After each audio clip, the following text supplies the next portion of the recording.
वो पुनः ऐसा ही कर सकते हैं। यद्यपि श्री राम स्वयं को नारायण अवतार नहीं अपितु साधारण नर ही मानते हैं, इसलिए यह देखना होगा कि क्या नर रूप में भी प्रभु श्री राम वही संस्कार धारण करते हैं या नहीं।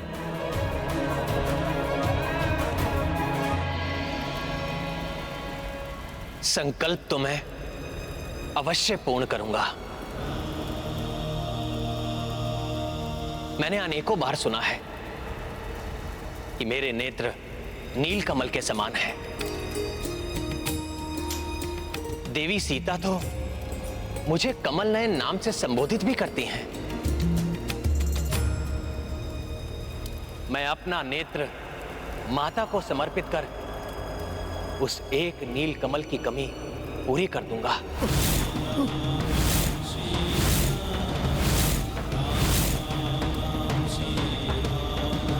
और अपनी पूजा संपन्न करूंगा। नहीं प्रभु, नहीं।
माता ने ली परीक्षा भाई,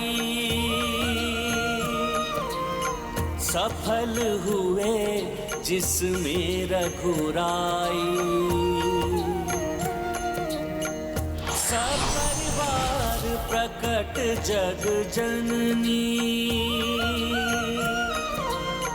हर्षित राम व श्री बजरंगी। सिया राम जय हनुमान, राम सिया राम जय हनुमान। हे भोले बाबा, हे माता, हे कार्तिकेय, मेरा प्रणाम स्वीकार कीजिए। कल्याण हो। कल्याण हो। मैंने आपकी परीक्षा के लिए ही अंतिम पुष्प यहाँ से हटा लिया था,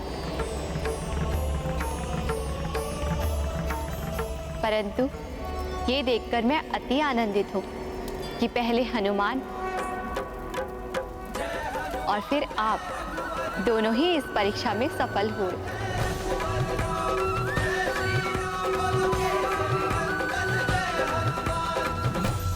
हनुमान ने इस परीक्षा के माध्यम से पुनः प्रमाणित कर दिया कि वे एक सच्चे, निष्ठावान, समर्पित भक्त हैं। और अब आपने भी स्पष्ट प्रमाण दे दिया है कि आप सदैव अपने वचन का पालन करने वाले मर्यादा पुरुषोत्तम हैं, जो आवश्यकता पड़ने पर अपना नेत्र भी भेंट करने से चूकेंगे नहीं। माता, मैं तो मात्र अपना संकल्प पूर्ण कर रहा था।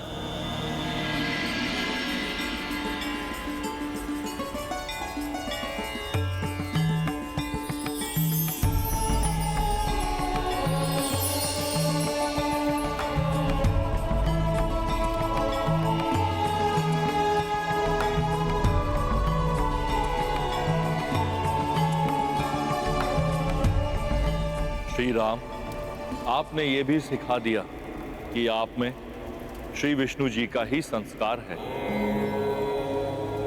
क्योंकि नारायण रूप में भी आपने अपना नेत्र अर्पित कर दिया था।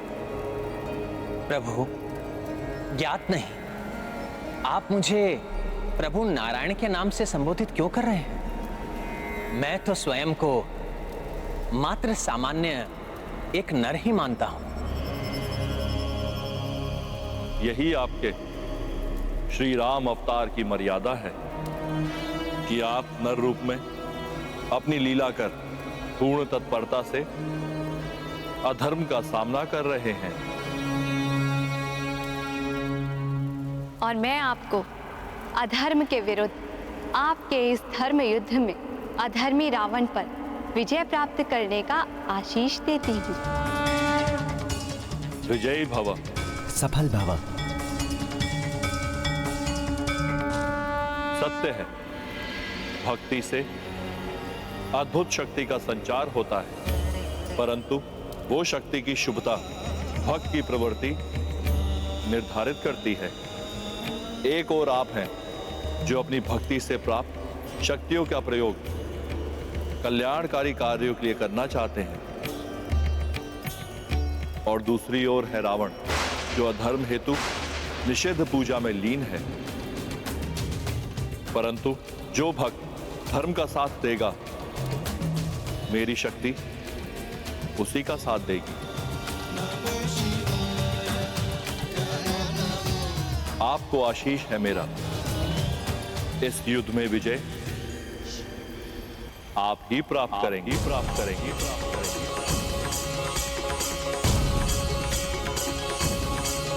परंतु माता का आशीष तो रावण भी अपनी निषिद्ध पूजा से प्राप्त करने की चेष्टा कर रहा है। यदि वो भी माता को विवश करने में सफल हो गया तो क्यों पवन पुत्र हनुमान? ठीक ही कह रहा हूँ ना मैं? ये तो परिचित स्वर है। किसने कहा ये? सामने आइए। जिससे सब प्रारंभ होता है वही हूँ मैं। और आप वो हो हनुमान जिससे सब पूर्ण होता है। प्रणाम श्री गणेश।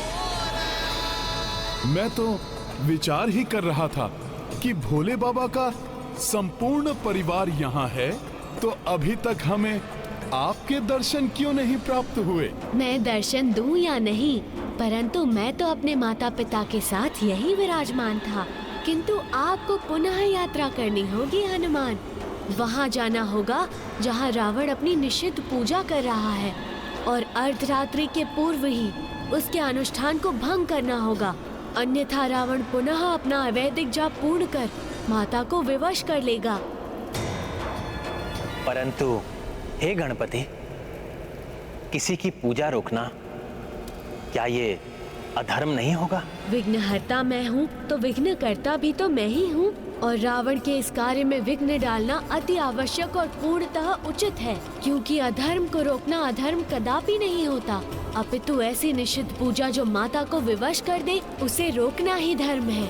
इसीलिए हे मर्यादा पुरुषोत्तम श्री राम, हनुमान को जाकर अधर्म की शक्ति में वृद्धि होने से रोकने की अनुमति दीजिए, अन्यथा वो अन्यायी माता का साथ पाकर अत्यंत शक्तिशाली हो जाएगा। मेरा विश्वास कीजिए, इसमें कुछ भी अनुचित नहीं। हे गौरी नंदन, महादेव सुत, गजमुख गजानन, ज्ञान मूर्ति हैं आप पर पूर्ण विश्वास और श्रद्धा है मुझे।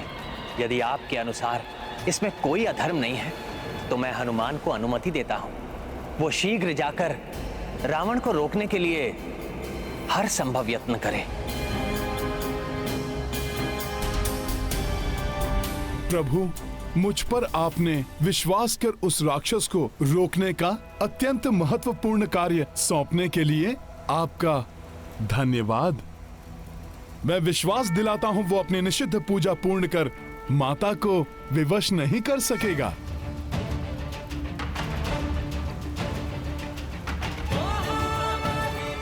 विजयी भव।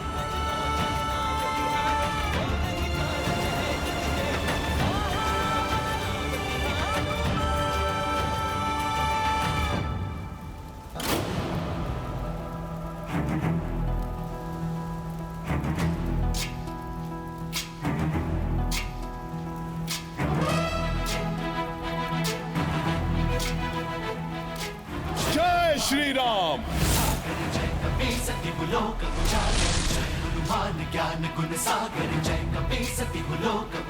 अब जब हनुमान अपने ध्येय से क्रियाशील हुए हैं तो रावण अपनी पूजा कभी समाप्त नहीं कर पाएगा। इसके परिणाम स्वरूप युद्ध पूर्ण रूप से न्यायोचित होगा। मैं हनुमान को आशीष देती हूँ कि वो सफल हो और धर्म के इस युद्ध में अंततः आपकी ही विजय हो श्री राम। आप सबका शुभाशीष पाकर कृतार्थ हुआ मैं। मुझे पूर्ण विश्वास है इस युद्ध में अवश्य सफलता प्राप्त करूंगा मैं। विजयी भव।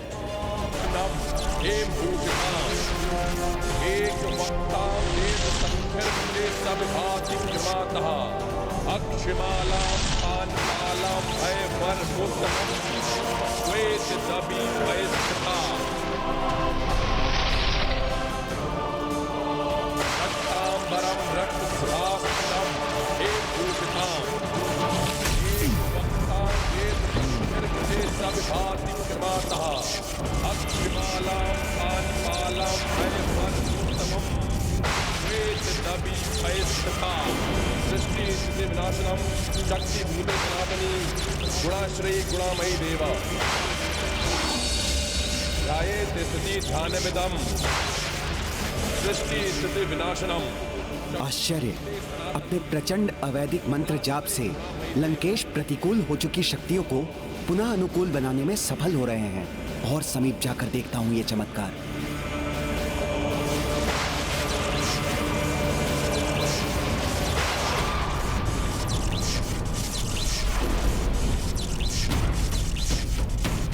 प्रतीत होता है दुष्ट रावण की पूजा संपन्न होने ही वाली है। मुझे उसे शीघ्र रोकना होगा। इस बार उस दुष्ट रावण की पराजय निश्चित है, क्योंकि माता सहित भोले बाबा के संपूर्ण परिवार का आशीष प्रभु श्री राम को मिल चुका है। और हनुमान भी उस दुष्ट रावण को विफल करके शीघ्र ही लौटते होंगे। परंतु भ्राता रावण को विफल करना इतना सरल नहीं होगा। उन्होंने अपने पूजा स्थल को महाशक्तिशाली कीलन मंत्रों से सुरक्षित कर लिया होगा। ऐसी अभेद सुरक्षा को भेद कर वहां कोई प्रवेश नहीं कर सकता। भ्राता रावण का कोई अपना निकटतम संबंधी भी नहीं।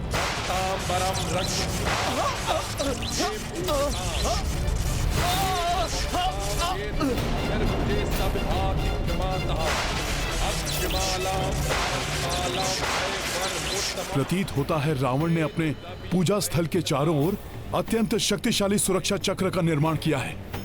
महाराज विभीषण, क्या रावण का सुरक्षा चक्र हनुमान को भी रोक सकता है?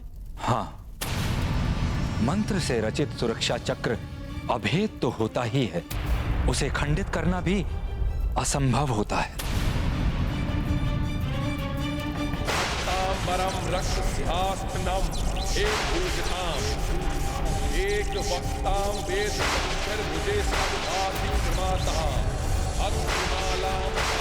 इस पारदर्शी सुरक्षा चक्र का तो कोई और छोर, कोई अंत ही नहीं दिखाई देता। ये तो वास्तव में अभेद्य ही प्रतीत हो रहा है।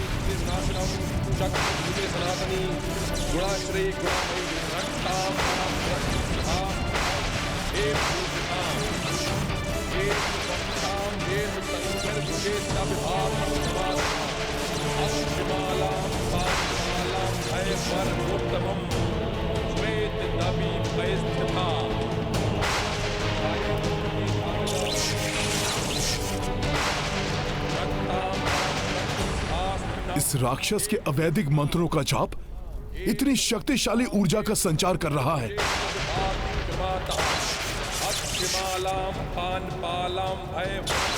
इस प्रकार तो ये शीघ्र ही माता को भी वश में कर लेगा। मुझे इस सुरक्षा चक्र को भेद कर उस पार जाने का उपाय करना ही होगा। अवैधिक मंत्रों द्वारा उत्कीर्णित स्थल पर कोई भी प्राणी प्रवेश नहीं कर सकता। मुझे इसी क्षण इसे रोकना होगा। एक बार पूजा भंग हुई तो पुनः यह पूजा नहीं कर पाएगा।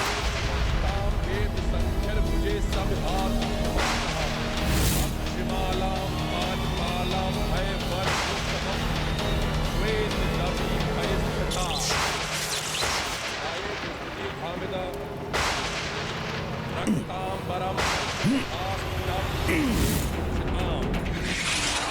वक्ता वेद संख्या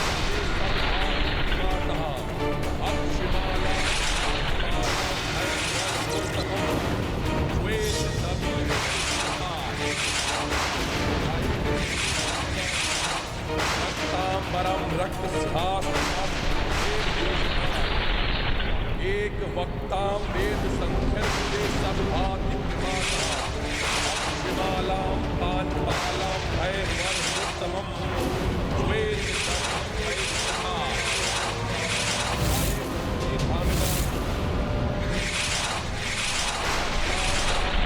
आश्चर्य, विफल हो गया मेरा गदा प्रहार और अब ये मेरी ओर ही।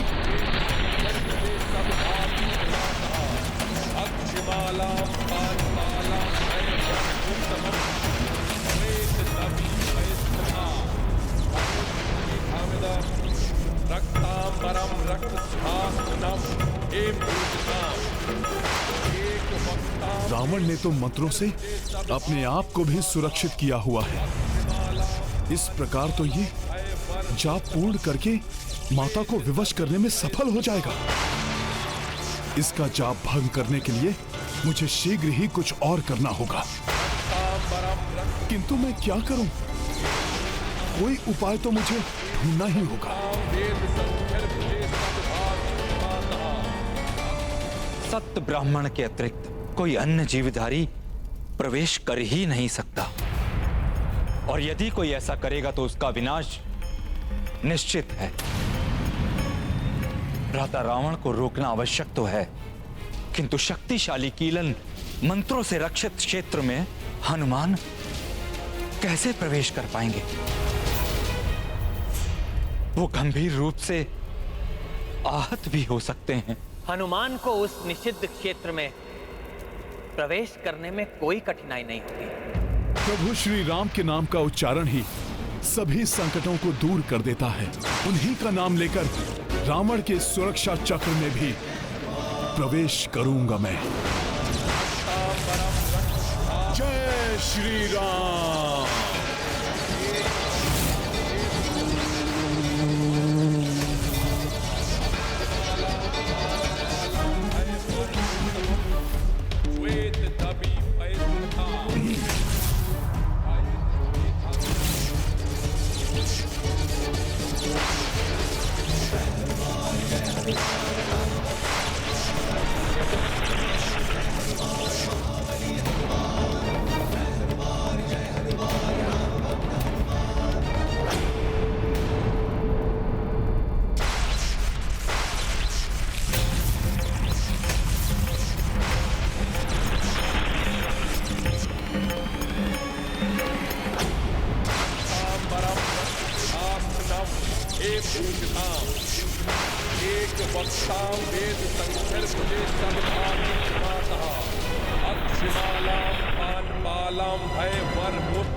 कोई तो उपाय होगा इसे रोकने का।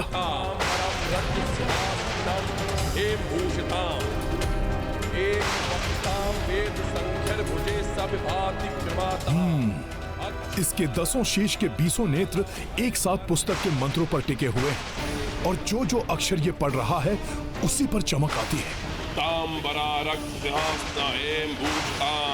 एक वक्ता वेद संख्यर्भुजे सविभातिक्रमातः अक्षमाला पानपालम भयवर्मुत्तमम् श्वेतदवि परिस्थिता। अब परिणाम कुछ भी हो, किंतु ये ज्ञात करना ही होगा कि इसका ध्यान पूर्णतया इन मंत्र के अक्षरों पर ही है या इसका ध्यान यहाँ से हटता है।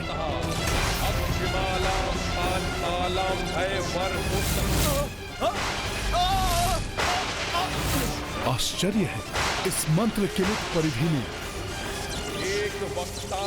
फिर मुझे कुछ क्यों नहीं हुआ? क्योंकि हनुमान सत ब्राह्मण ही है।